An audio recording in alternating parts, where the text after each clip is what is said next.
d'être présent sur ce deuxième webinaire qui est destiné essentiellement, comme on vous l'a dit depuis hier, aux petits opérateurs touristiques, que ce soit les restaurateurs, les excursionnistes, les propriétaires d'hébergements, gîtes, villas, petites hôtelleries et les propriétaires d'activités. Donc aujourd'hui, nous allons vous présenter les dispositifs d'aide et de soutien aux opérateurs touristiques européens dans le cadre de cette crise Covid-19. Nous aurons deux intervenants. La première, c'est Gladys Morinier, qui est la responsable du service tourisme au sein de la Chambre de commerce et d'industrie des îles de Guadeloupe. Et la deuxième, c'est Agathe Vincenot, qui est la directrice du tourisme au sein du conseil régional de la Guadeloupe. Voilà. Et puis, bien entendu, Frédéric Sébastien Lafont et moi-même, nous allons animer ce webinaire. Sébastien, est-ce que tu peux rappeler un petit peu le contexte, pourquoi nous avons souhaité, avec la région, le CTIG, l'OTI de la Riviera et la Chambre de commerce, organiser ces webinaires? Oui, bonjour à tous. Donc, Sébastien Lafont, directeur de l'Office de tourisme de la Riviera du Levant. Ces webinaires, ils sont partis d'un constat, c'est que vous étiez un certain nombre à nous contacter pour savoir, avoir un certain nombre d'informations sur la situation. Sur un premier constat sur l'ordonnance 2020-315 qui a été présentée hier, qui était un texte intéressant, mais comment l'appliquer. Et puis, nous avons été consultés un petit peu sur les différentes dispositions prises par le gouvernement, les différents systèmes d'accompagnement mis en place par les collectivités. Donc, le constat était également que les gros opérateurs arrivaient par réseau à avoir facilement l'information et du conseil. Par contre, sur les plus petits opérateurs, c'était plus compliqué. Les n'étaient pas forcément identifiés dans les collectivités ou les services de l'État. Donc, nous sommes proposés de mettre en place ces séminaires dématérialisés, ces webinaires, à l'attention de tous les opérateurs de la Riviera et plus largement les îles de Guadeloupe en partenariat avec le CIG et la région. Voilà le pourquoi. Donc, vous aviez la possibilité préalablement à ce webinaire de poser un certain nombre de questions sur un lien qui était fourni avec les invitations. Vous avez été assez nombreux à répondre. Donc, Agathe et Gladys en tiennent compte dans leur présentation. Ce que l'on vous demande, donc, comme l'a dit Bruno tout à l'heure, c'est de bien vouloir couper vos micros pendant les présentations, parce que parfois les courants d'air ou les bruits périphériques viennent couper les présentations. Et on vous laissera donc la possibilité, à l'issue des présentations, un temps de questions-réponses pour avoir plus de précision sur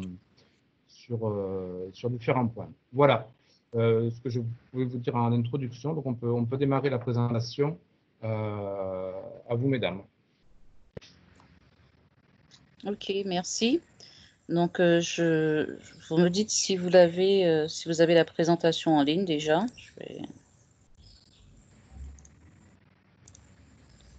Est-ce que tout le monde voit? Pas encore, Gladys. Non.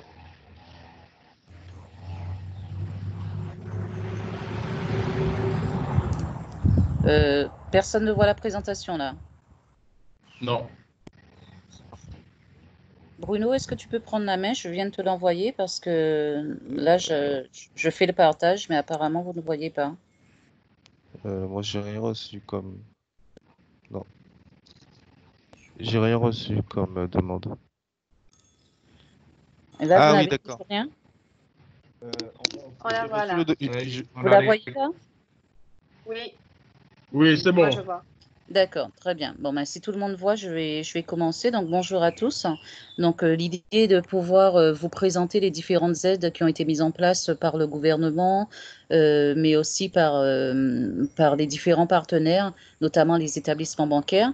Donc, moi, je vais vous parler des principales aides qui sont en vigueur aujourd'hui, avec une actualisation qui date de la semaine dernière. Donc, il y a des aides fiscales. Je vais aussi vous parler du chômage partiel, des aides auprès des banques, tout ce qui concerne la médiation de crédit, mais aussi les aides opérationnelles qui sont les reports de loyer, d'électricité et d'eau. Et ensuite, je vais vous intervenir sur la partie accompagnement de la CCI, tout ce qu'on a mis en place pour accompagner les opérateurs et les chefs d'entreprise. Donc, concernant les aides fiscales pour les entreprises, il y a une possibilité d'étalement ou de report des échéances fiscales. Donc, les reports sont accordés pour un délai de 3 mois, sans aucune pénalité et sans aucun justificatif. Et si les échéances de mars ont été réglées, vous avez une possibilité de demander le remboursement une fois le prélèvement effectif. Pour faire ces demandes d'étalement ou de report d'échéance fiscale, il faut simplement envoyer un formulaire simplifié à votre SIE, donc c'est le service des impôts des entreprises, et il y a un formulaire qui sera en ligne puisque les interventions seront mises sur les sites du comité du tourisme et de la CAR, donc vous pourrez retrouver ensuite les différents liens que je vais évoquer et les différents sites qui seront évoqués durant cette présentation. Faites attention, le dispositif il ne concerne pas la TVA. Donc, si vous êtes dans l'impossibilité d'honorer les échéances de déclaration ou le paiement de la TVA, il faut absolument contacter le SIE pour trouver une solution, puisque ça ne concerne pas la TVA pour les entreprises. Deuxième type d'aide qui est mis dans le domaine des aides fiscales, c'est la remise des impôts directs. Donc, la remise des impôts directs, vous pouvez aussi demander donc une remise pour tout ce qui concerne les impôts sous les sociétés, les taxes foncières et tout ce qui concerne les impôts directs. Pareil, il faut juste renseigner le formulaire dont je vous ai parlé tout à l'heure et identifier les différentes charges que vous avez comme les baisses de chiffre d'affaires et les dettes à honorer. Avec le même lien, comme je vous le disais. Et en cas de contrat de mensualisation, excusez-moi, j'ai un petit souci, je ne vois plus ma présentation. Voilà, en cas de contrat de mensualisation, vous avez la possibilité de demander une suspension de vos mensualisations, notamment pour tout ce qui concerne la taxe foncière et les taxes foncières des entreprises. Pour ça, il faut se connecter sur votre espace professionnel sur le site impôt.gouv.fr. Désolée parce que j'ai... Voilà, OK. Concernant les aides fiscales pour les entrepreneurs donc, ont la possibilité de demander la modulation du taux de prélèvement à la source.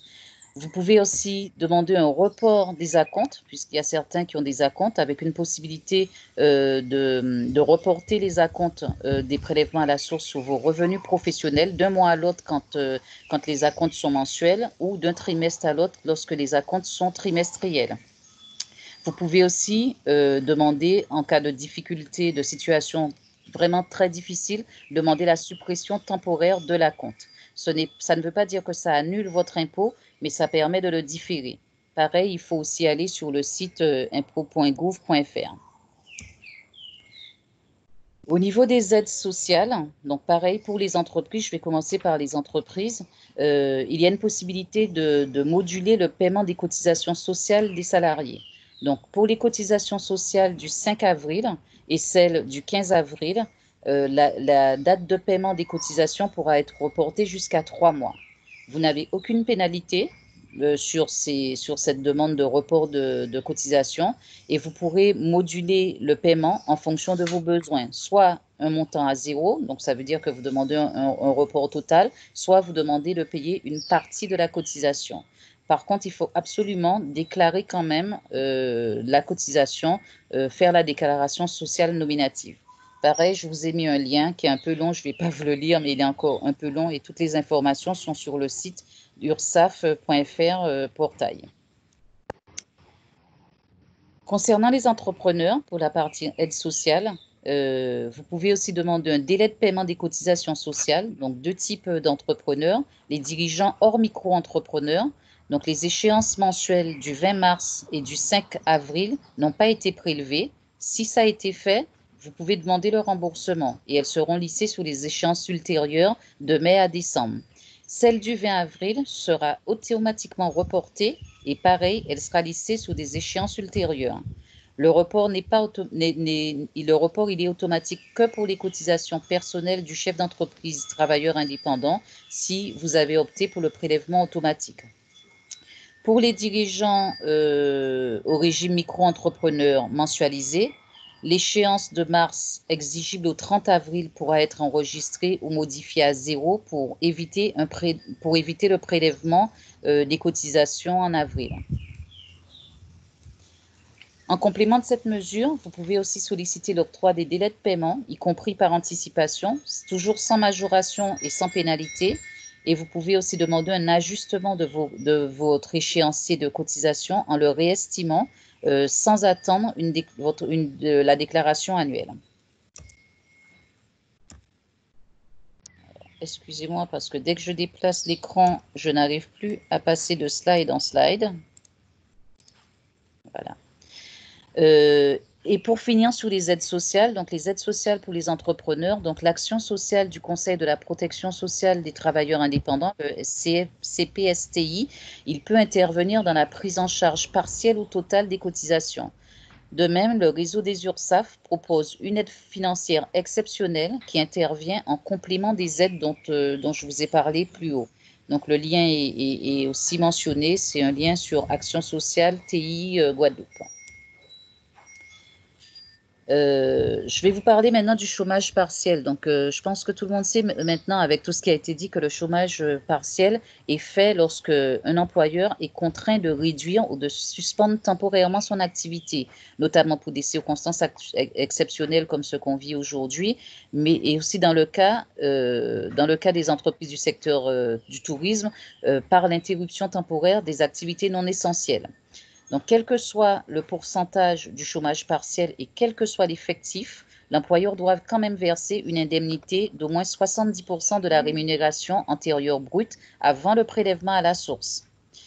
C'est l'employeur qui paie l'indemnité aux salariés et en contrepartie des indemnités versées aux salariés, l'employeur bénéficie d'une allocation proportionnelle à la rémunération des salariés en activité et qui est cofinancée par l'État et l'UNEDIC.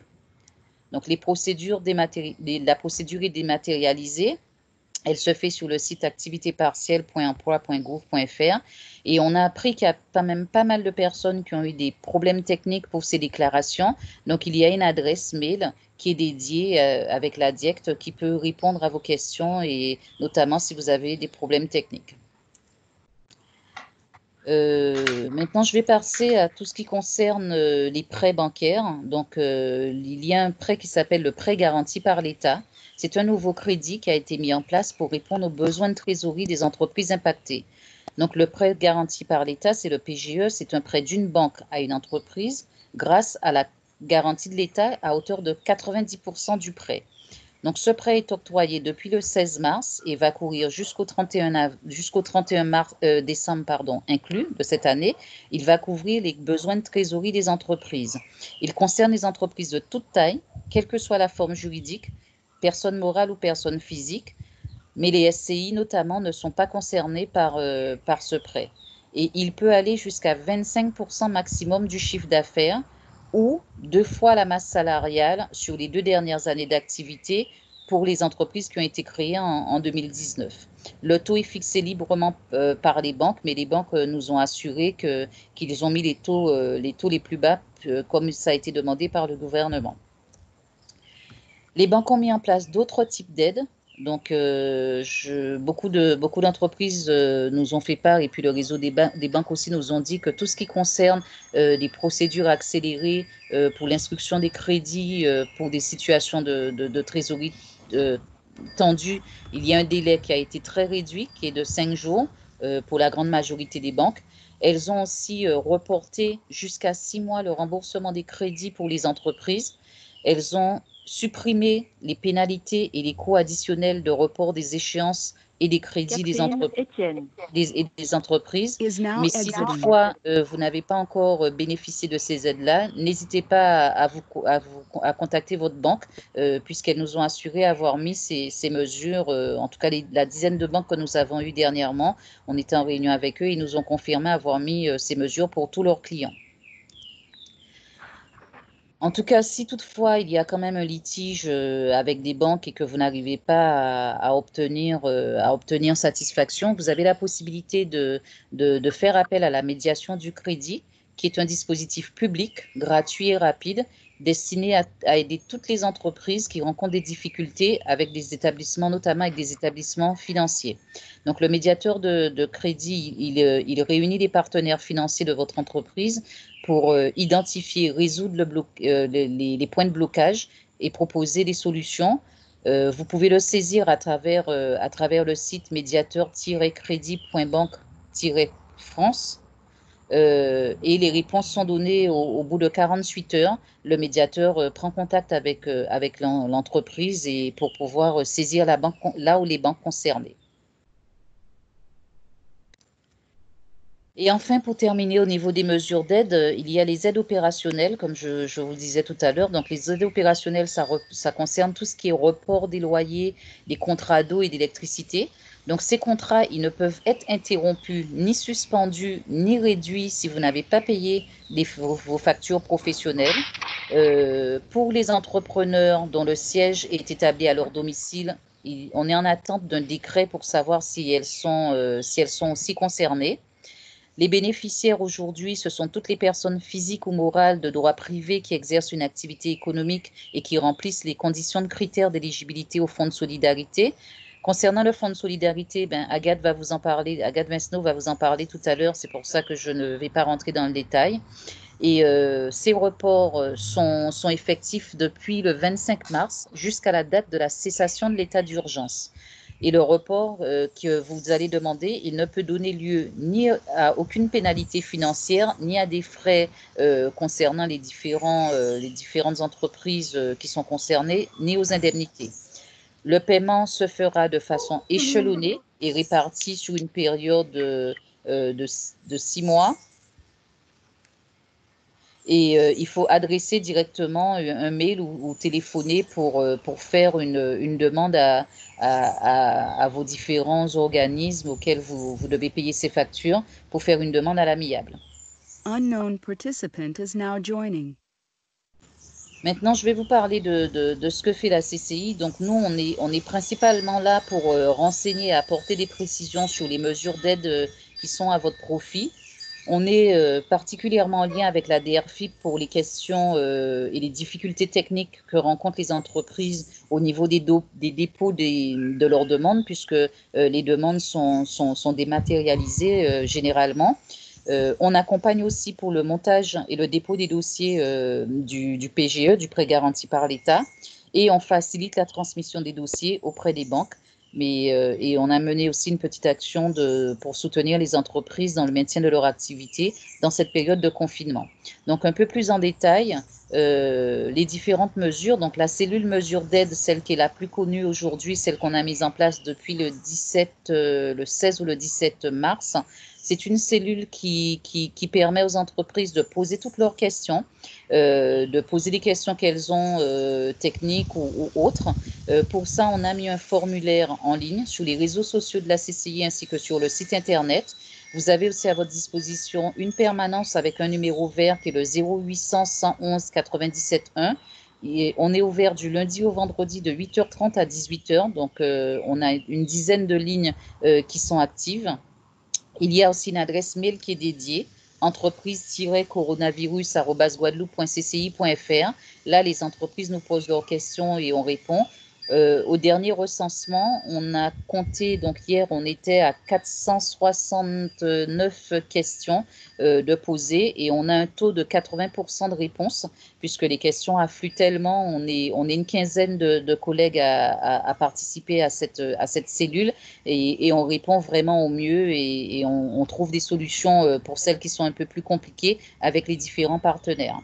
La deuxième cellule qui a été activée il y a à peu près 3-4 jours, juste avant les vacances, le week-end de Pâques, c'est la cellule PGE qui nous permet d'accompagner les entreprises au montage et au dépôt de leurs dossiers. Donc, ils ont pour ça une adresse mail aussi dédiée qui est pge@guadeloupe.cci.fr où on vérifie la complétude des pièces et on transmet les dossiers directement aux banques et aux référents bancaires. Pareil, on a une permanence physique de 9h à 12h pour le dépôt des dossiers uniquement pour les entreprises qui ont vraiment des difficultés à déposer leurs dossiers par mail, en sachant qu'on a vraiment pris toutes les mesures sanitaires pour faire cet accueil physique vraiment de dernier recours.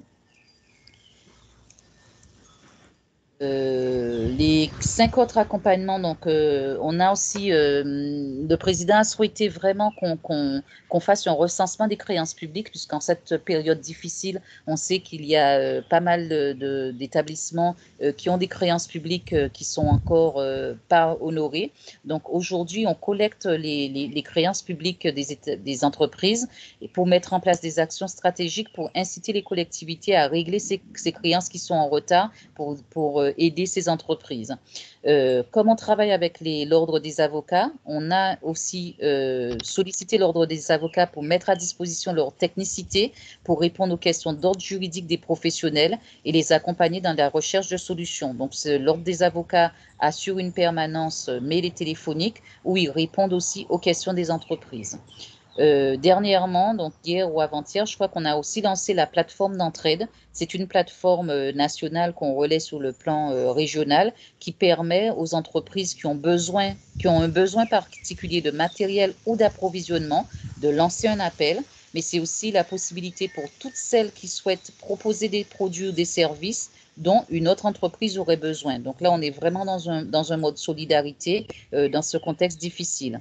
Et il y a quelques semaines aussi, on a mis en valeur et on a valorisé, on a fait connaître toutes les entreprises qui sont encore en activité auprès de leurs clients à travers une carte de la Guadeloupe qui recense les commerces et les établissements ouverts. Et enfin, pour terminer, après la sortie de crise, on va faire remonter au pouvoir public une cartographie des difficultés de cette crise avec des indicateurs qui permettent vraiment de mesurer la situation locale après cette crise pour qu'on puisse faire remonter en plus haute instance toutes ces difficultés qui ont impacté le territoire. Voilà, j'ai terminé. Vous aurez sur ce PowerPoint tous les contacts utiles, les différentes adresses qui vous permettront de nous contacter si vous avez besoin de plus de précision. Et je vous remercie pour votre attention.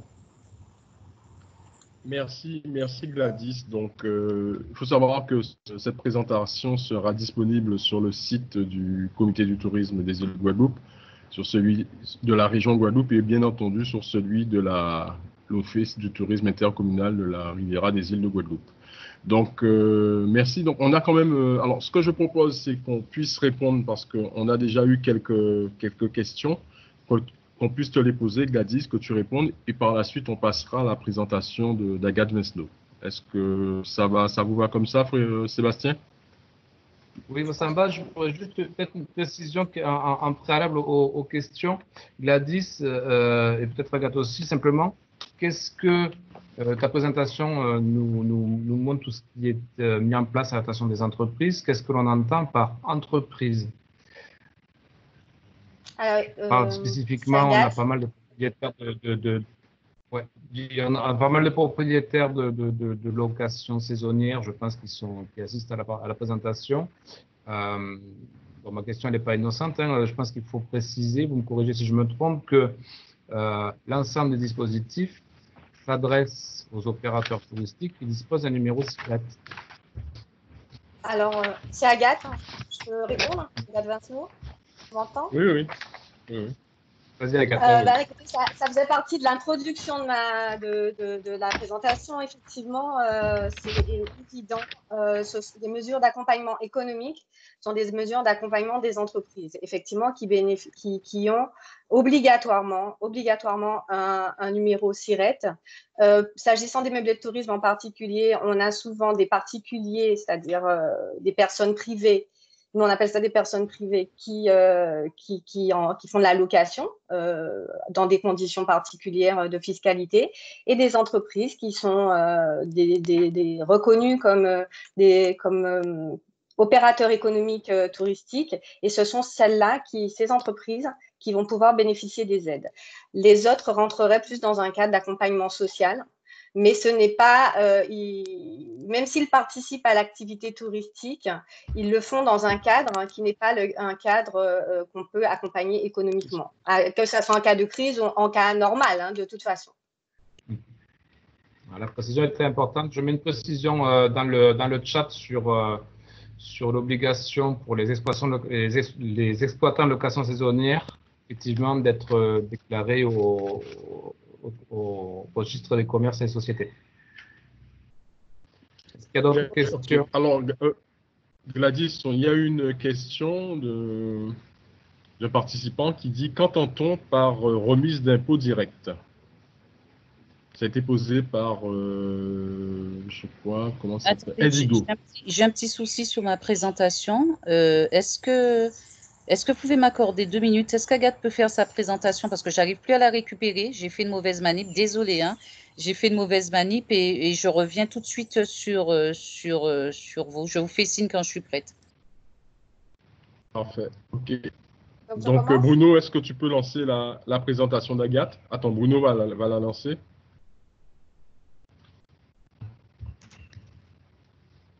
Bruno. Je vais la lancer. Je la lance.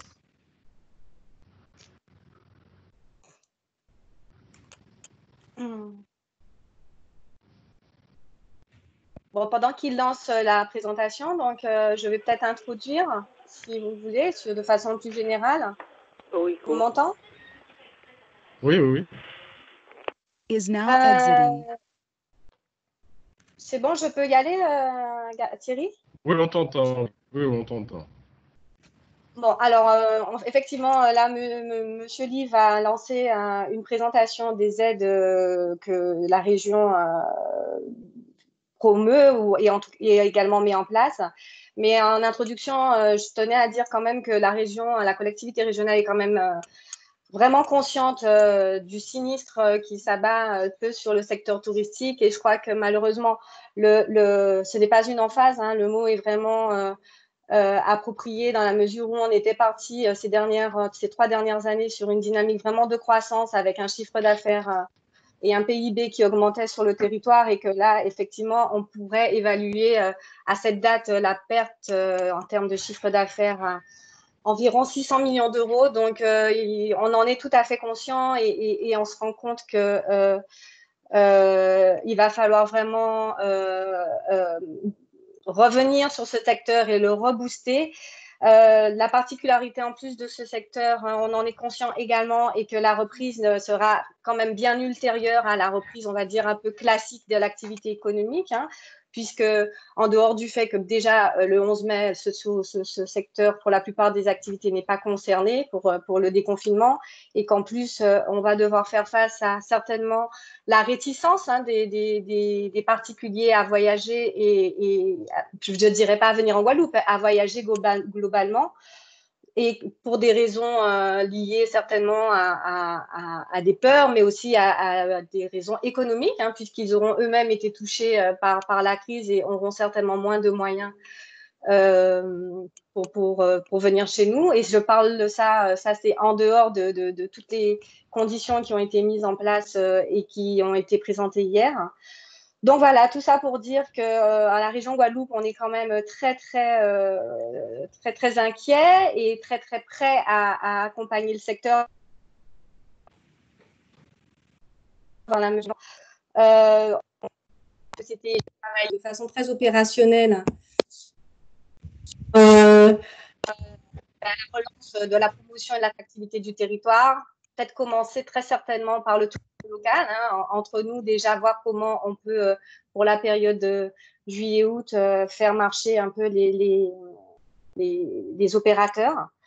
Donc voilà, donc ça c'était une introduction pour dire que là les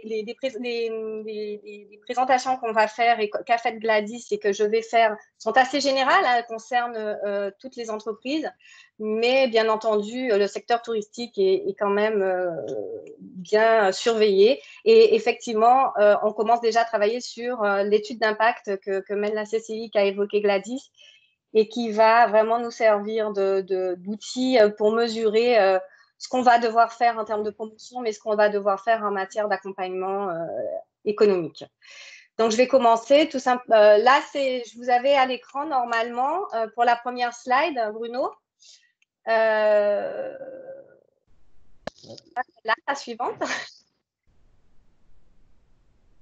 Voilà, ça c'est ce que vous trouvez sur le site de la région, c'est la fiche résumer, non, la fiche antérieure. Bruno. La fiche antérieure, la slide antérieure. Bon, ça, voilà. C'est la fiche que vous allez retrouver sur le site de la région qui récapitule un peu les aides dans lesquelles la région Guadeloupe est impliquée financièrement. Donc, je vais vous les détailler là, mais ça vous fait un résumé, une synthèse assez rapide pour savoir si vous êtes concerné par une aide et comment aller la chercher. Donc, c'est bon, on peut passer à la slide suivante pour détailler un peu. Alors là, c'est ce que pour introduire, je dirais que, et c'est en lien avec l'introduction que j'ai faite, on doit prendre en compte deux choses. Déjà qu'on a deux types de structures qui vont être en difficulté et devoir bénéficier d'aide et qui ne pourront pas en bénéficier de la même façon. Il y a les petites structures fragiles économiquement qui ne sont pas nécessairement bancables et qui ne pourront pas toujours accéder à des aides bancaires, même si elles sont à taux zéro. Et puis, il y a des structures plus solides qui, elles, sont bancables, qui ont l'habitude de fonctionner avec des banques, qui pourront, elles, mobiliser des instruments financiers plus lourds. Et je pense notamment aux hôtels. Donc ça, on a déjà ce constat qu'il faut des aides pour ce type de structure. Par ailleurs, on a la actuelle, celle du confinement où on doit mettre qui sont liées à la cessation de l'activité donc et à la cessation de rentrée d'argent. Là, ça sera le Fonds national de solidarité, ce sera le Fonds régional d'urgence qu'a mis en place la région. Et dans une deuxième phase, quand on va sortir, je pense, de ce confinement, mais même si les entreprises touristiques n'ont pas encore repris, on va quand même se mettre en place des mesures qui sont là plus pour relancer l'activité, mais qui vont être là. Pourquoi elles sont plus de relance? Parce qu'en fait, elles vont être utilisées quand les entreprises auront déjà analysé et évalué leurs pertes. On n'est plus dans l'urgence, là on est vraiment dans le redémarrage et il ne s'agit pas de mobiliser par exemple des instruments financiers quand on ne sait pas de quoi on a besoin exactement. Donc, on va commencer par le Fonds de solidarité nationale, c'est vraiment pour des petites structures. Slide suivante. Ça, c'est celui dont vous avez tous entendu parler, que Gladys a évoqué tout à l'heure, qui est vraiment le plus rapide. Il s'agit des aides déclaratives. Donc, il est en deux volets. La région contribue aux deux volets de ce fonds à hauteur de 1 million d'euros. Donc, les volets sont présentés dans la slide suivante. Donc, pour le volet 1 qui est en cours, qui a commencé le 1er avril et qui s'étend jusqu'au 30 avril pour les pertes du mois de mars, mais également du mois d'avril. Il s'agit là d'amortir la perte du chiffre d'affaires, c'est-à-dire seulement une aide d'urgence minimale qui permet de gérer les dépenses les plus urgentes, qui va jusqu'à 1 500 €. Elle s'adresse, cette aide, aux très, très petites entreprises, aux indépendants, aux professions libérales, aux micro-entrepreneurs les plus touchés. Donc, c'est déclaratif. Il s'agit pour vous d'aller sur le site des impôts, dans votre espace particulier, par contre, de faire la déclaration de votre perte, s'agissant qu'il faut tout simplement avoir un chiffre d'affaires en baisse de plus de 50% en mars 2020 ou un arrêt de l'activité, ce qui est le cas des entreprises touristiques, en tout cas la plupart. Donc voilà, là vous avez une aide, normalement tous ceux qui ont pu en bénéficier ont déjà reçu cet argent puisque c'est automatique et je crois que le décaissement se fait sous moins d'une semaine en général, sauf s'il y a un peu d'embouteillage. Sachez qu'aujourd'hui, pour la Guadeloupe, plus de 5 millions d'euros ont déjà été débloqués. Il s'accompagne, ce fonds de solidarité, d'un volet 1, d'un volet 2. Je dis qu'il s'accompagne parce qu'en fait, les bénéficiaires du volet 2 seront obligatoirement ceux qui ont bénéficié du volet 1. c'est une perte complémentaire anti-faillite, mais là qui va s'adresser aux structures, hein, donc toujours les mêmes, mais qui emploient au moins un salarié. Donc c'est une aide complémentaire qui peut aller jusqu'à 5 000 euros. Il y a 3 paliers, 2 500 euros, 3 000 euros et 5 000 euros maximum pour donc les entreprises qui ont bénéficié du volet 1, qui emploient au 1er mars 2020 au moins un salarié, qu'ils soient en CDD ou en CDI, et qui se trouvent dans l'impossibilité de régler leurs dettes exigibles sous les 30 jours et qui ont vu en plus leur demande d'aide financière auprès de leur banque refusée, ou en tout cas qui sont sans réponse. Et cette aide sera accessible sur le portail numérique de la région Guadeloupe, mais à partir du 20 avril. Au départ, c'était le 15 avril. Je sais que vous avez eu cette information, mais là, il est très difficile pour nous de faire plus vite dans la mesure où, comme on veut que ça soit très rapide, que ce soit une aide qui soit décaissée aussi rapidement que celle du volet 1, il faut qu'on mette en place des systèmes de demande numérique assez efficaces et surtout qu'on mette des agents derrière ces demandes. Donc voilà, ça c'était pour le fonds de solidarité. La slide suivante vous présente la nouvelle aide. Ça, c'est la nouvelle aide de la région qui a été votée la semaine dernière, qui est un fonds régional d'urgence, Solidarité Région Guadeloupe. La région Guadeloupe, donc c'est une aide qui n'existe pas ailleurs. Hein, enfin, elle existe ailleurs. Elle n'est pas nécessairement pareille ailleurs. Celle-là, elle est adaptée à notre territoire. Elle a été votée par la région vendredi dernier et c'est un fonds de 5 millions d'euros qui va du coup s'adresser à des entreprises qui sont en situation critique et qui ne pourront pas, au moment de la réouverture, faire appel à des instruments financiers tels que des garanties bancaires. Donc, ça s'adresse exclusivement aux entreprises individuelles ou aux EIRL et non pas aux autres types de structures et aux sociétés. Il s'agit d'une avance remboursable. Hein. Ce n'est pas une subvention, c'est une avance remboursable d'un montant qui peut aller jusqu'à 15 000 euros. C'est un prêt sans garantie. Hein. Il n'y aura pas de garantie. Et à taux zéro, avec un différé de 2 ans et un remboursement possible sur 5 ans. Le montant de cette aide varie entre 3 000 et 15 000 euros et elle est Élie Baladine. Et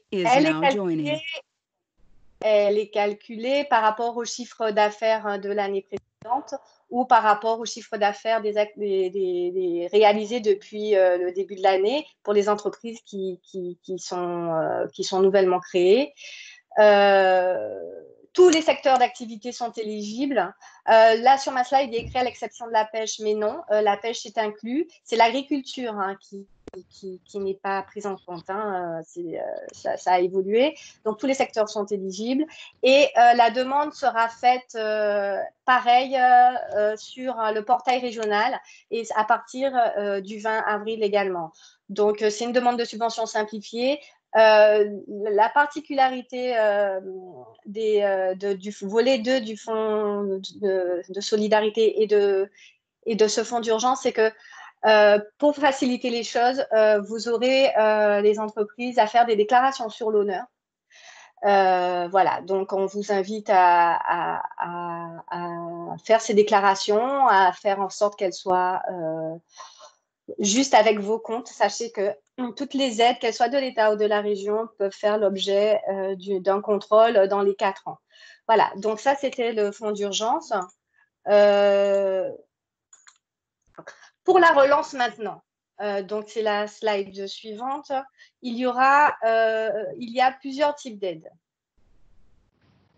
Il y en a une qui existe, que vous pouvez mobiliser déjà parce qu'elle existe déjà, mais ça, c'est pour des entreprises bancables, hein, je dirais, parce que ça passe par la banque.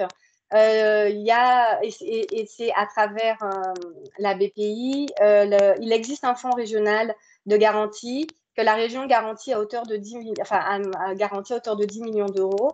Donc là, c'est pour les structures vraiment bancables qui auraient besoin de plus de trésorerie et ce serait des prêts garantis jusqu'à 80%. On a augmenté du coup pour la période le taux de garantie à 80% au lieu de 70%.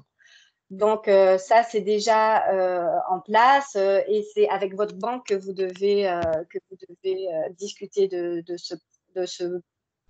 cette garantie. Il y a aussi la garantie État que Gladys a évoquée tout à l'heure, mais ça, c'est vraiment pour des grosses structures.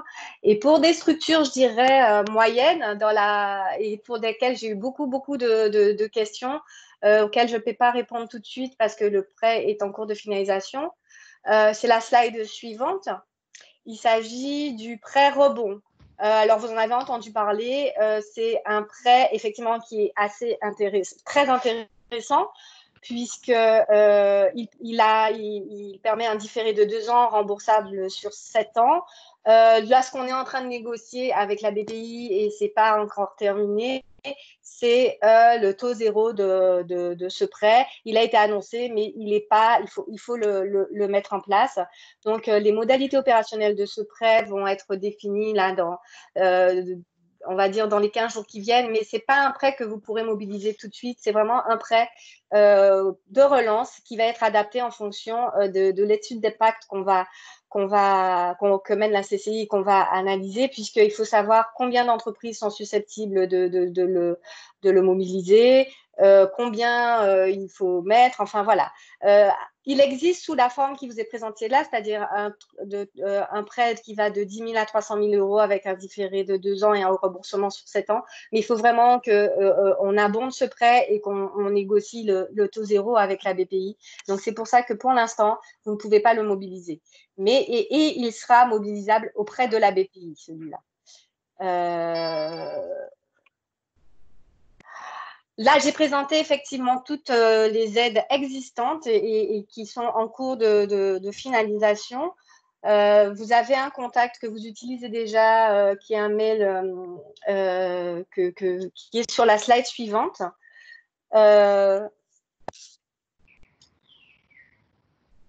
Qui a déjà été communiqué. Alors, bien entendu, nos numéros de téléphone sont accessibles, ont été communiqués et je reste à la disposition de toutes les structures qui ne se retrouveraient pas dans ces aides et qui auraient vraiment besoin d'un accompagnement.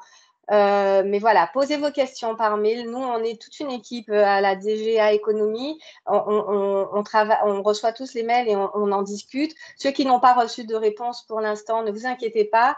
On va vous répondre, mais il faut que nos réponses soient efficaces et qu'on vous donne des réponses concrètes. Patrick Vialfollet Is now joining. Il faut que vous sachiez que quand vous ferez des demandes sur les portails de la région, que ce soit pour le volet 2 du Fonds de solidarité ou pour l'aide du régional d'urgence, si jamais vous ne pouviez pas bénéficier pour des raisons d'éligibilité, les agents sont derrière leurs écrans pour vous trouver des solutions, en tout cas vous aiguiller dans la mesure du possible. Voilà, j'ai fait un rapide tour d'horizon des aides en cours qui complètent celles que Gladys a présentées. J'espère que ça vous a apporté plus de précision. En tout cas, je réponds à toutes vos questions et aujourd'hui et bien entendu par la suite. Voilà, c'est terminé. Merci Agathe pour cette présentation. Donc, cette présentation sera également disponible sur les différents sites CTIG, Radio Levant, Région et aussi CCIG. Je vais juste faire un commentaire, Agathe, parce que bon, on a reçu quelques questions en disant que les banques aujourd'hui sont relativement dures. Elles ne jouent pas tout le jeu. Est-ce que les banques ont le devoir de jouer le jeu dans cette situation? Parce que tout à l'heure, tu en as parlé des prêts accordés par la BPI, dont les banques sont relais. Donc, est-ce que les banques jouent aujourd'hui le jeu? Alors, j'ai effectivement entendu dire que les banques ne répondent pas rapidement. Alors, est-ce que c'est problème d'embouteillage ou un problème de prise en main des dispositifs également de leur côté?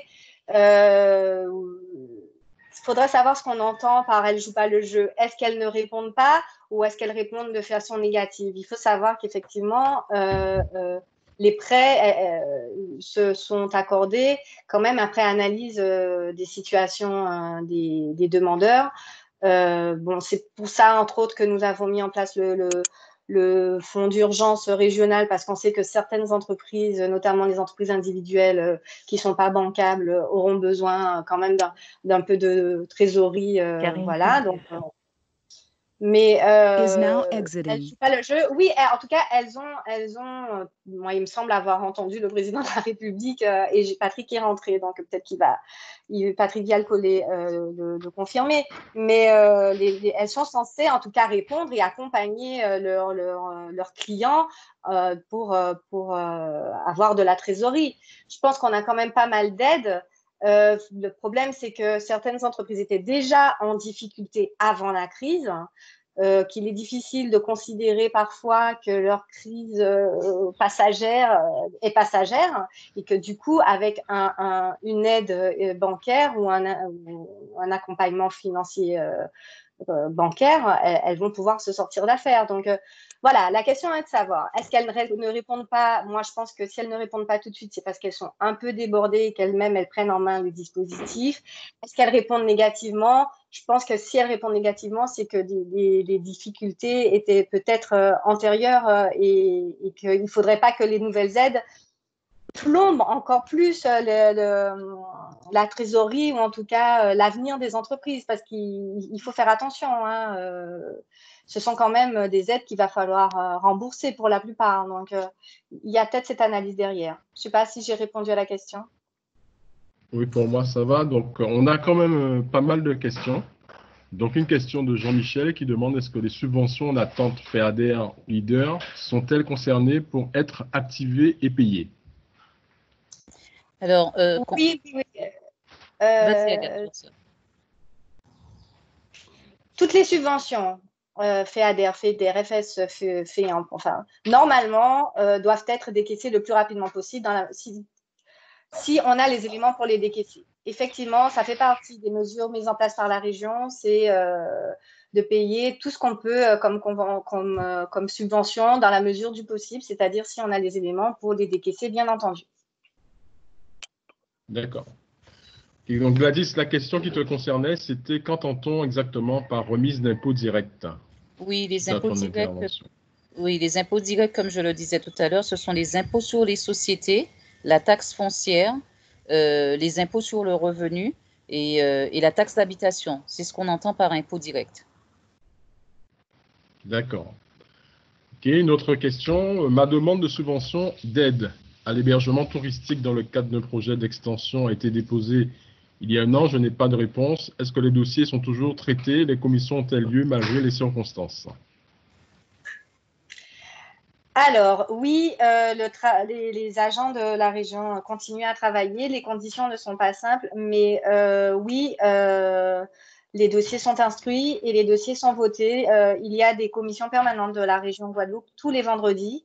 Alors, certes, beaucoup de sujets urgents sont prioritaires, mais toutes les demandes d'aide, que ce soit les hébergements, les touristiques, les meublés. Alors, il y a eu un retard qui n'était peut-être pas lié à la crise non plus, hein, mais il faut savoir qu'on continue à travailler. Des agents instructeurs sont équipés, sont à vos dispositions par mail et par téléphone, et on continue de voter des aides. Oui. Donc, une question. Le tourisme en Addis à la... Oui. Non, vas-y. Non, je disais juste, par exemple, normalement, sont inscrites à l'ordre du jour de la CP de vendredi 10 affaires tourisme. Après, il faut comprendre qu'il y a des priorités parfois, mais on continue à inscrire les opérations. D'accord. Je suis artiste plasticienne et je suis déclarée à l'URSSAF. Je loue également ma maison en saisonnier.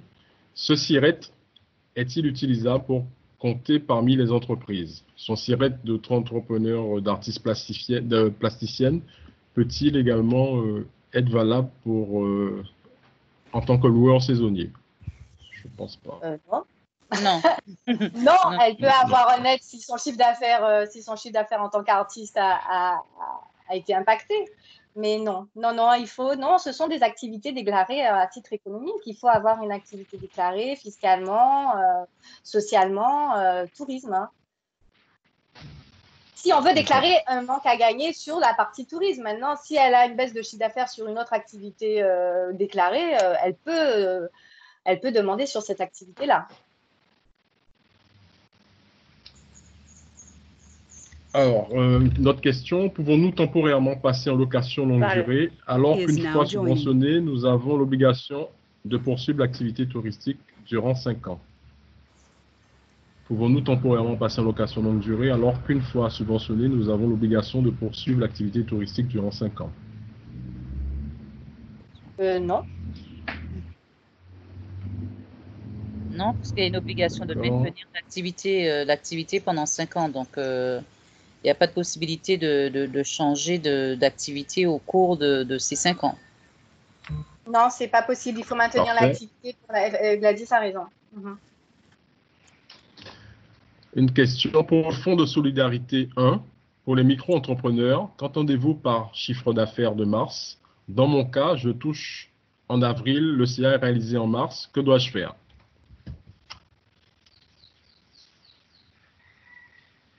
J'ai pas compris.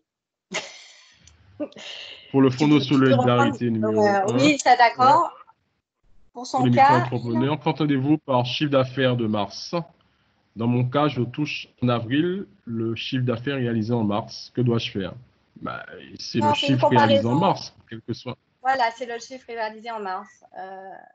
En fait, on demande pour ceux qui existent depuis plus d'un an de comparer leur chiffre d'affaires de mars 2020 à celui de mars 2019. Bon, après, si normalement l'aide elle était disponible à partir du 1er avril, je pense qu'ils avaient quand même une idée du chiffre d'affaires qu'ils avaient pu réaliser dans le mois de mars 2020. Et puis c'est déclaratif, hein, je veux dire, on n'est pas, Baladine. on Is n'est now pas joining. à une centaine d'euros près. Donc, je pense que Élie si j'ai bien compris la Baladine. question, Is now il, exiting. il prend Pico. il fait sa déclaration au now moment où il a exiting. une idée de sa perte de chiffre d'affaires. D'accord. Je suis désolée si je parle de façon hachée, mais à chaque fois qu'une personne entre, j'entends. Oui, on entend également. Oui. Alors, une autre question. Quid du versement des subventions annoncées dans le plan régional d'urgence? Agathe, c'est pour toi, ça. Quid des subventions annoncées dans le plan régional d'urgence. Quid du versement des subventions annoncées dans le plan régional d'urgence? Ah, ce ne sont pas des subventions. Hein. Ce que j'ai présenté là, le fonds d'urgence, ce sont des avances remboursables. Quid du versement? Alors, est-ce que c'est le délai de versement qui pose question? Si j'ai bien compris, et si la question ça concerne bien le fonds d'urgence régional, donc je reprends, c'est une avance remboursable que vous pourrez solliciter à partir du 20 avril. Et comme il s'agit d'une avance avec un remboursement, même s'il y a un différé de 2 ans, il faut mettre en place un contrat avec la région, c'est-à-dire qu'on va vous envoyer, en fonction du montant dont vous allez vous bénéficier, on va vous envoyer un contrat, un tableau d'amortissement, hein, si je peux appeler ça comme ça. Et à partir du moment où il est signé par le président, vous décaisse l'avance et puis voilà. Donc, tout est une question de mise en place du contrat. Si la question était sur le délai, je ne suis pas sûre d'avoir bien répondu à la question. Alors, voilà, désolé. il y a énormément de questions. Hein. Donc, on ne pourra pas répondre à toutes les questions en direct. On va les noter et on va répondre sur les différents sites des collectivités CTIG et OTI. Is now exiting. Alors, je suis la question Sébastien, vas-y. Yannick Carlo. Ouais, la question de Yannick Carlo. Bonjour, je suis en SARL immatriculé en métropole et j'ai investi ces derniers dans un meuble de tourisme en Guadeloupe. ADE, à qui dois-je m'adresser? Les aides présentées par Gladys, les aides que j'ai présentées, et je pense que toutes les aides qui vont peut-être être mises en place s'adressent aux ressortissants du territoire de la Guadeloupe. Voilà, c'est fiscalement, de toute façon, et socialement, l'entreprise doit être en Guadeloupe. Donc, ce sont des personnes qui, ayant leur établissement à l'extérieur, payent leurs impôts à l'extérieur. Donc, Donc, immatriculé au toutes les aides, euh, toutes les aides, pardon, donc immatriculé au registre du commerce en Guadeloupe. de Guadeloupe, exclusivement. Pas Martinique, pas Métropole, Guadeloupe. Autre question de Saint-Évan. Mon activité est récente. J'ai un prêt bancaire et un prêt initiative Guadeloupe immatriculé depuis 2017. Mon activité a vraiment démarré en janvier 2020. Il n'y a aucun bilan pour le moment. Quelles aides me sont adaptées? On n'a pas compris, Sébastien. Sébastien, oui, on t'entend. Mon activité est récente. Ouais. J'ai un prêt bancaire et un prêt initiative Guadeloupe, immatriculé depuis 2017. Mon activité a vraiment démarré en janvier 2020. N'ayant aucun bilan pour le moment, quelles aides me sont adaptées? Alors, les personnes qui n'ont pas de bilan peuvent quand même avoir recours au PGE avec une attestation d'un expert comptable pour bénéficier du prêt de PGE et qui fait foi au niveau des banques. Sur le fonds de solidarité, sur le premier volet, le volet 1, c'est les entreprises qui sont créées qui ont moins d'un an ont aussi droit au fonds de solidarité. Agathe, Ainsi que le fonds d'urgence, oui, et peut-être plus facile que le prêt, le PGE, le fonds Is now d'urgence. exiting. Le fonds d'urgence pourrait également répondre aux besoins de trésorerie de cet entrepreneur. Alors, notre question de Silbert qui est arrivée en cours, qui nous dit: chez un particulier loueur saisonnier, existe-t-il un dispositif pour aider face aux annulations de réservation? Alors ça, c'est quelque chose qui a été abordé dans le séminaire d'hier. Donc, dans le webinaire d'hier, je vous invite à aller, je pense, à partir de cet après-midi sur le site de la CARL ou du CTIG, vous trouverez, ou demain, voilà, vous trouverez le webinaire en ligne et les contenus, en rappelant toutefois une précision qui a été abordée là ce matin. Vous avez beau être loueur particulier, vous devez toutefois disposer d'un numéro SIRET pour pouvoir bénéficier de l'ensemble des aides et dispositifs mis en place. Est-ce qu'il y a d'autres questions, peut-être des questions orales, si quelqu'un veut prendre la parole, en activant son micro? Allô? Oui, Oui, on vous entend. Allez-y. Oui, Élodie Esther, Bonjour. conseillère tourisme de la CCI, bonjour. Bonjour Élodie. J'avais juste une remarque à faire, c'est que au niveau de tout ce qui est hébergement touristique, meublé de tourisme, inscrit au registre du commerce et des sociétés, il faut savoir que la loi de finances 2020 a changé et n'oblige plus les entreprises au-delà d'un montant de 23 000 € de chiffre d'affaires annuel à s'inscrire au registre du commerce. Ils peuvent juste faire une déclaration URSSAF micro-BIC. Donc, au niveau de ce changement de loi, je ne sais pas pour les nouvelles entreprises comment ça se passe. Parce que c'est vrai qu'au niveau des meublés de tourisme, nous, on n'a pas l'ensemble, bien sûr, des meublés référencés au registre du commerce et des sociétés actuellement. Donc, on aura en fin de compte, c'est très peu d'hébergements en meublé sont inscrits aujourd'hui. Donc, ça représente pas, c'est pas représentatif de toute l'économie hébergement sur le territoire. Au niveau Donc, de je ne la sais pas CARL, nous du tout estimons ça. que nous avons 20% du parc identifié qui dispose d'un numéro SIRET. Parce qu'ils ont un numéro micro-BIC, en fin de compte. Ce n'est pas vraiment un numéro SIRET lié à une entreprise commerciale, mais c'est un numéro que l'URSSAF leur délivre pour tout ce qui est facturation et déclaration de leurs revenus locatifs. Donc, voilà, là, je suis un peu en... Enfin, il faudrait voir, se renseigner auprès de l'URSSAF pour qu'on voit comment... à quel niveau ils sont au niveau des aides. C'est une précision qui est importante. Oui, effectivement. Parce qu'effectivement, ça peut changer les choses pour beaucoup de monde. Absolument. En effet, oui. Je pense qu'il va falloir qu'on discute de ça. La question de savoir, est-ce qu'au niveau des services de la région et au niveau des services de l'État, ils vont se contenter de ce numéro de micro-BIC pour pouvoir procéder aux aides vis-à-vis de ces opérateurs? C'est ça. Ce que je propose, c'est qu'une fois qu'on a la réponse à cette question, via nos listes de diffusion qu'on a utilisées pour la présentation de ces webinaires, on fasse passer l'information une fois qu'on a une réponse précise là-dessus. Ok, on va voir. D'accord. Je crois que le président de la Chambre a rejoint la conférence, Patrick Collet. Si il souhaite intervenir. Bon, je pense qu'il est autre part. Continue les questions. Vas-y, Donc, Sébastien. pour les agences, Josué Montou, pour les agences touristiques vendant des croisières, etc., depuis moins d'1 an, y a-t-il des mesures leur permettant de bénéficier de prêts, car les aides présentées sont souvent conditionnées à 1 an d'activité? Je crois qu'on a une réponse passée tout à l'heure sur quelqu'un qui n'avait pas de bilan N-1. Oui, c'est exactement la même situation. Je rappelle je suis le webinaire, parce que quelqu'un a posé des questions. Ah, oui, excuse-moi Thierry. Quelqu'un a posé des questions. Le webinaire et l'ensemble des supports seront directement accessibles sur les sites du CTIG et de la Riviera du Levant. Vas-y Thierry, parle.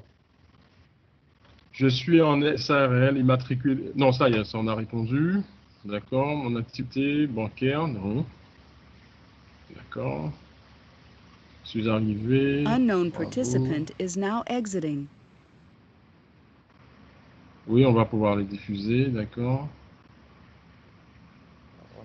Le président, alors le président de la République parle d'annulation de charges pour le tourisme. Avez-vous des directives? Pas encore. Je pense que pour l'instant, on n'a pas de directive. Hein. Je sais qu'à la mi-mai, il y aura un conseil interministériel dédié spécifiquement au tourisme, à la restauration, à l'hôtellerie. Donc, je crois que c'est à partir de ce moment qu'on aura un certain nombre de directives concernant la partie touristique.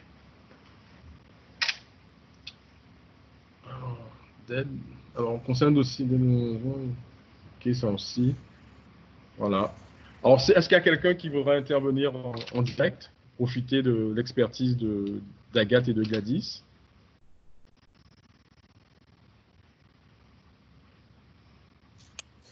Ça va? Je ne sais pas si tu as vu là, on a une question là concernant un village de vacances, concernant un dossier d'aide à la rénovation qui est en instruction à la région depuis l'année dernière. Oui, il était possible de débloquer on a répondu. de cette aide.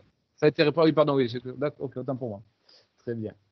Autre question, est-ce que les loueurs de véhicules de courte durée sont éligibles à l'aide régionale touristique?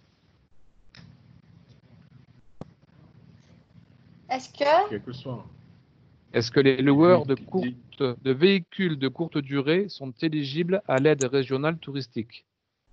Non, c'est une activité qui n'est pas prise en compte au niveau des aides touristiques, mais qui peut peut-être bénéficier d'une aide au niveau entreprise, de service. Mais ça, c'est hors crise, ça. C'est hors crise, je ne sais pas.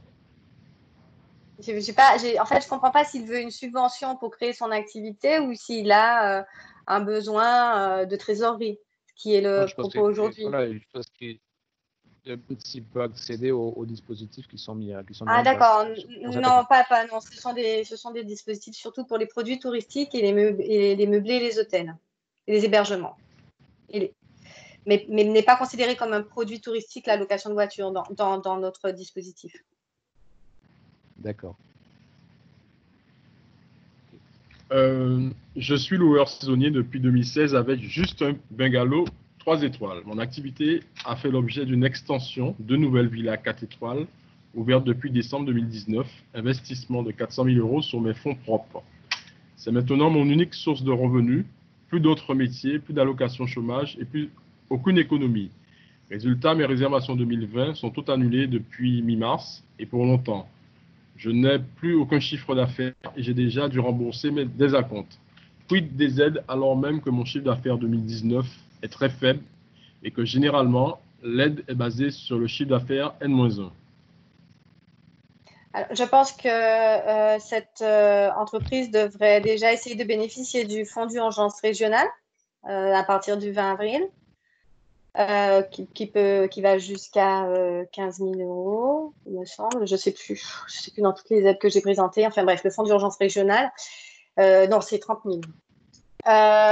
Et après, peut-être le prêt rebond auprès de la BPI. Ok. Pour vos messages. Besoin de trésorerie, ouais. On est tous dans la même. Bonjour, est-ce que nous avons de véhicules, d'accord? Voilà, en tout cas, bon, on vous a fait part un peu des... Ouais, on a une question effectivement sur les mesures pour la relance, pour assurer les touristes et la population locale. Je pense que tout le monde fera au mieux. Le problème, c'est qu'aujourd'hui, on n'a pas de visibilité. Enfin, je pense que Thierry, tu es plus au fait que moi, mais on n'a pas de visibilité sur la reprise de l'aérien, sur les conditions sanitaires, sur les restrictions éventuelles. Donc, je pense que oui, tout le monde, toutes les collectivités sont dans les starting blocks pour réagir le moment venu et rassurer comme il se doit des futurs visiteurs, mais qu'il est un peu tôt aujourd'hui pour savoir comment agir, par quel biais. On est tous vigilants par rapport à ça pour le moment venu pouvoir déployer ce que l'on aura à déployer. C'est exactement ça. Enfin, Agathe, dans Préambule, on a un petit peu parlé. Aujourd'hui, on ne peut pas savoir quand aura lieu la reprise de la saison touristique.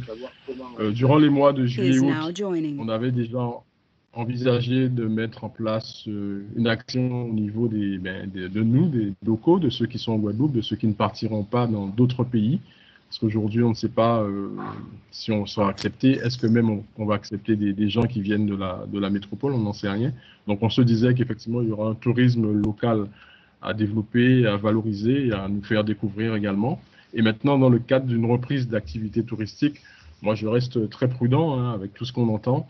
Je pense que l'activité touristique reprendra en haute saison, à la prochaine haute saison, c'est-à-dire au mois de novembre-décembre prochain, pour que les gens puissent commencer à revenir, parce que je ne vois pas, après tant de mois de confinement, je ne pense pas que la priorité, en tout cas des uns et des autres, ce sera de partir en vacances. Donc oui, nous réfléchissons, nous travaillons déjà sur la mise en place d'un plan de relance, mais il est quand même un peu trop tôt pour en dire plus. Oui, mais enfin, ce qu'il faut peut-être dire quand même, c'est que il est trop tôt pour dire ce qu'on va faire, mais on va faire quelque chose quand même pour rapatrier la plupart de nos clients et pour en faire venir de nouveau, parce que effectivement, il peut y avoir cette espèce de crainte pour revenir peut-être cette année, mais en tout cas, on va faire un énorme effort avec le CTIG pour garder le dynamisme qu'on avait ces dernières années sur les destinations qu'on allait chercher. Donc oui, on va le faire. En tout cas, on va en tout cas essayer d'aller chercher des crédits pour le faire et on va le faire. Alors, petite précision, donc c'est Brunelli, je m'occupe justement du digital et des réseaux sur OCTIG. C'est vrai qu'on a beaucoup de messages de nos anciens visiteurs qui sont vraiment impatients de revenir, donc ils laissent vraiment des messages généralement pour la fin d'année ou l'année prochaine. Donc l'intention est là, donc ce sera à nous de la capter puis de la transformer. Mais en tout cas, de ce que je vois sur les réseaux, il y a vraiment une envie de revenir pour ceux qui ont déjà connu les îles de Guadeloupe, en tout cas, de revenir nous visiter. C'est important de le souligner. Oui, c'est important. Merci. Vous avez une question de Chris Voilà. pour les agences de voyage qui travaillent avec un mois d'avance, qui ont de ce fait pas de baisse de 70% sur ce mois-là, qui ont dû arrêter de travailler depuis mi-mars et ne pourront travailler qu'au mois de juillet, seront pénalisés pour cette aide actuelle. Je souhaiterais juste une confirmation. Hélène. Je ne sais pas si c'est très clair pour tout le monde. Is now exiting. Oui, c'est une agence, elle a un décalage de chiffre d'affaires d'un mois en fait. Oui, mais c'est déclaratif. Hein. Les aides sont déclaratives. On ne lui demande pas de nous de transmettre les éléments qu'elle n'a pas. Après, pour une agence de voyage, je pense que l'idéal serait pour elle de demander plutôt un prêt rebond. Et là, bon, ce sera une négociation avec la BPI. Mais on ne demande pas aux entreprises de nous transmettre leur chiffre d'affaires du mois de mars. On est bien conscient que c'est difficile d'avoir les éléments. C'est pour ça que ce sont des aides, en tout cas pour le fonds social, pour le fonds de solidarité et pour le fonds d'urgence de la région. On vous demande des attestations sous l'honneur et des déclarations. Sachant que, comme je vous l'ai dit, il y aura certainement, éventuellement peut-être, enfin je ne sais pas, mais en tout cas, des contrôles sont possibles. Mais c'est déclaratif. Après, il faut quand même aller sur. C'est ça, en fait, c'est ça l'enjeu pour les opérateurs, c'est de choisir le bon instrument financier. C'est ça. tant qu'on peut le faire, qu'on est une TPE, aller sur le fonds de solidarité, ça fait un peu de cash pour payer les charges courantes, là. Et ensuite, bien réfléchir avec sa banque ou, ou avec le fonds d'urgence quand on ne peut pas avoir accès à la banque pour avoir un peu de trésorerie. Mais on ne vous demande pas de nous transmettre les chiffres clairs et précis sur vos chiffres d'affaires du mois de mars 2020. Et les entreprises qui ont des experts comptables pour pallier effectivement à ces déclarations qui ne sont pas faites, ils peuvent faire une attestation avec leur expert comptable qui fera aussi foi. Autre question de M. Farah, mais je pense que ça a été partiellement répondu dans les présentations. Les petits hôtels qui décident de fermer leur établissement jusqu'en novembre en raison de charges fixes trop élevées pourront-elles bénéficier des différentes aides? Toutes les entreprises sont éligibles aux aides dont on a parlé, puisqu'elles entrent dans le cadre d'entreprises qui sont fermées dans le cadre d'une raison exceptionnelle.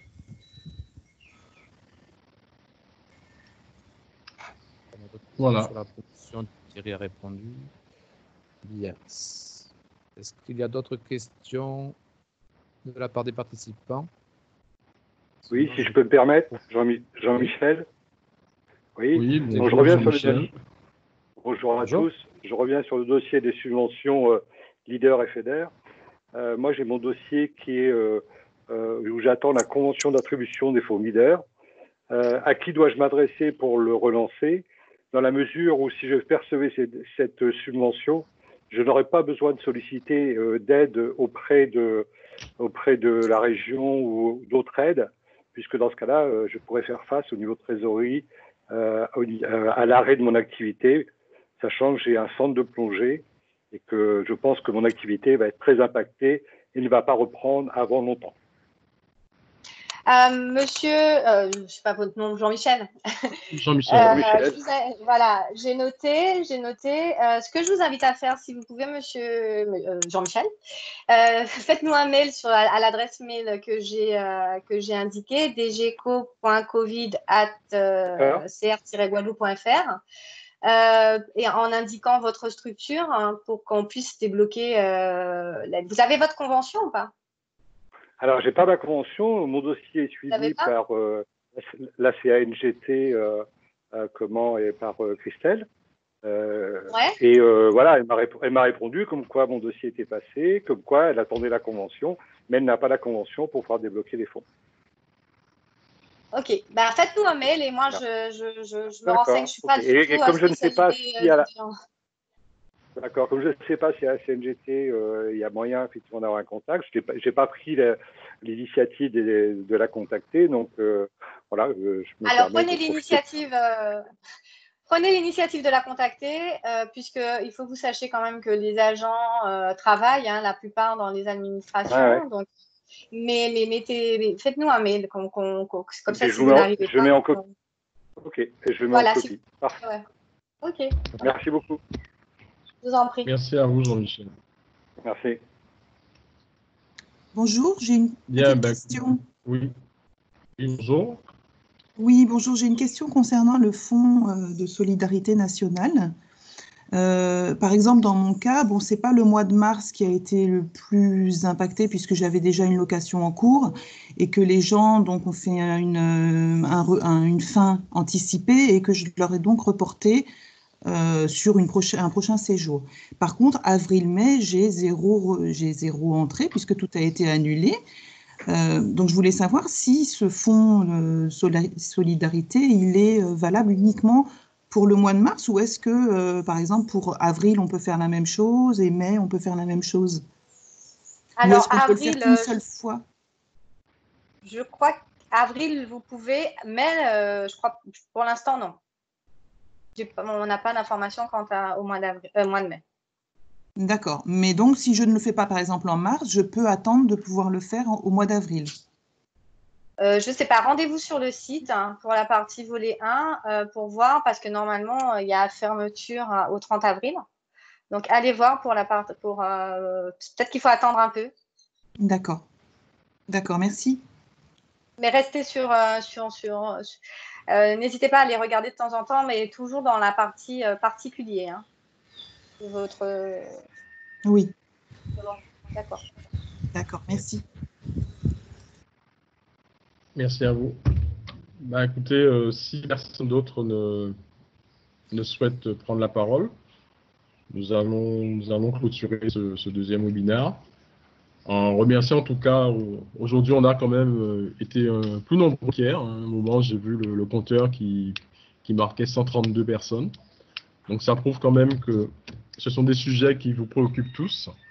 Et en tout cas, que ce soit les institutions, le conseil régional, la CCIG, et nous, les offices de tourisme et puis le comité du tourisme, nous sommes là à disposition des acteurs touristiques pour leur apporter écoutez, les réponses à leurs questions. Donc, merci beaucoup d'avoir participé. Donc, Sébastien, ou Gladys et Agathe, est-ce que vous voulez dire quelque chose avant que Sébastien clôture? Non, juste rappeler que les entreprises qui ont des questions précises, n'hésitez pas à vous renseigner sur les 2 adresses mail qu'on vous a données. C'est vrai que peut-être qu'on n'a pas répondu vraiment à toutes les questions, mais vous avez vraiment des points d'entrée avec des numéros verts, des adresses mail, que ce soit à la région, que ce soit au niveau de la CCI, et on répond au maximum à toutes les questions. Et même quand on a du mal à y répondre, on fait le relais avec les autres organismes, des RFIP, CGSS et les autres organismes pour pouvoir apporter une réponse à vos questions. Merci en tout cas. Bien. Oui, pareil. Enfin, je vais conclure en disant la même chose que Gladys. On est conscient, vu l'affluence d'ailleurs, que beaucoup d'opérateurs s'interrogent sur comment ils vont sortir de cette crise. Et effectivement, je crois qu'on a tout mis en œuvre, que ce soit la CCI, que ce soit la région, pour répondre aux questions. On n'aura peut-être pas des réponses pour toutes les structures, mais on essaye en tout cas de balayer, il me semble, hein, quand je vu la présentation de Gladys et même quand on voit tous les bénéficiaires des aides existantes, on essaye quand même de trouver des solutions pour tout le monde. Voilà, donc n'hésitez pas à contacter, à poser des questions. Bien, merci à vous deux. Moi, je voulais juste rappeler que vous pourrez retrouver l'ensemble des enregistrements et des présentations et certains documents annexes des 2 webinaires qui ont été organisés hier et aujourd'hui sur le site du comité du tourisme des îles de Guadeloupe et sur le site de la Riviera du Levant. Vous pourrez donc reprendre tranquillement tout ce qui vous a été exposé. Je pense qu'on s'attachera à l'avenir. Cette formule a l'air de fonctionner. 75 personnes hier, plus de 130 aujourd'hui. Donc, je pense que c'est une solution à retenir pour l'avenir, pour porter l'information au plus près des gens. En tout cas, c'est ce à quoi on a voulu s'attacher. Donc, on sera certainement susceptible de vous ressolliciter à l'avenir au fur et à mesure de l'évolution des choses. N'hésitez pas, pour ceux qui n'auraient pas été contactés directement, à vous rapprocher du CTIG ou de l'office du tourisme, de votre office du tourisme, pour vous faire référencer, pour que vous puissiez être contacté à l'avenir le plus directement possible. Voilà, merci à tous. J'espère que vous avez trouvé tout ou partie de réponse à vos questions sur ce webinaire. Merci Agathe, merci Gladys, et puis certainement à très bientôt et bon courage à tous pour la suite. Au revoir. Merci, au revoir. Merci, au revoir.